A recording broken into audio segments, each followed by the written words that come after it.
Cavite, Bulacan at Laguna. Ang mga tripulanteng mangangalakal ay lula ng isang batel o malaking bangka habang naglalayag sa karagatan patungong Maynila.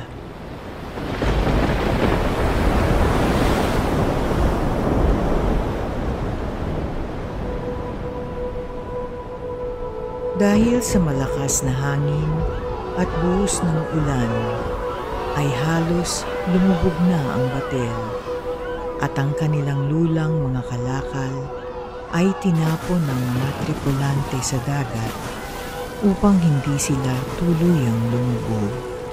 Iginapos nila ang kanilang sarili sa poste ng batel upang manatili silang sama-sama at walang sinuman ang tangayin ng malakas na hangin. Ang kanilang pinuno ay bumaba sa silid sa ilalim ng batel upang tingnan kung mayroon pang maililigtas na mahalagang gamit. Agad niyang napansin ang kwadro ng mahal na birhen nang dahil sa malakas na alon ay umiindayo sa kinasasabitang dingding. Ito'y kanyang niyakap, nakaluhod at nanalangin ng taimtim upang ihiling sa mahal na birhen ng Santissimo Rosario ang kaligtasan nilang lahat. Nangako siya na kung itutulot ng Panginoon na sila ay makaligtas, ay paggagawa nila ng kubol saan mang lugar sila makakadaong. Hindi nagtagal ay unti-unting humupa ang malakas na hangin.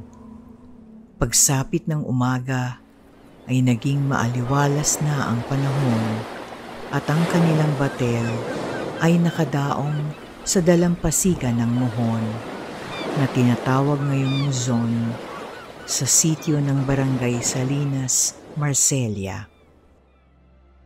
Ipinahayag ng mga tripulante ang kanilang pagkakaligtas sa mga mamamayan ng Salinas na kung saan nagdiwang at nagpista sa araw na iyon. Isinayaw ng mga tripulante ang larawan ng mahal na birhen. Isang lugar ang kailangan para isakatuparan ang pangako ng mga tripulante at sa tulong ng mga taga-Salinas ay naitayo ang isang kubol na yari sa kawayan at kahoy na galing sa kanilang batel.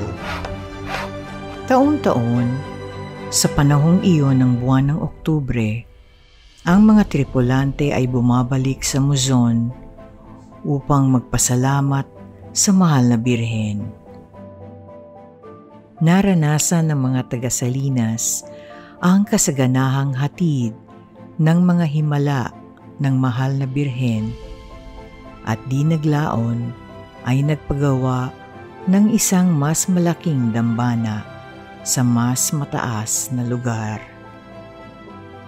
Noong ika-22 ng Oktubre taong 1845, ang Salinas ay itinatag na isang bagong parokya at bayan sa pamamagitan ng isang dekreto ng pagtatag na nilagdaan ng Gobernador General Don Narciso Claveria.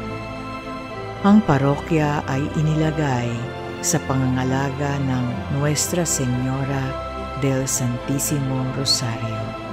Ang bayang Salinas ay tinawag na Rosario dahil sa pagmamahal at debosyon ng mga mamamayan sa mahal na birhen ng Santissimo Rosario. At noong ika-3 ng Nobyembre taong 1845 ay itinalaga ang isang pari na miyembro ng Kurya ng Maynila at sadyang taga-Salinas, si Padre Mamerto Quijano Ner. bilang kauna-unahang kura paroko ng bagong tatag na parokya ng Rosario, Cavite, at nanungkulan siya hanggang Disyembre 1866.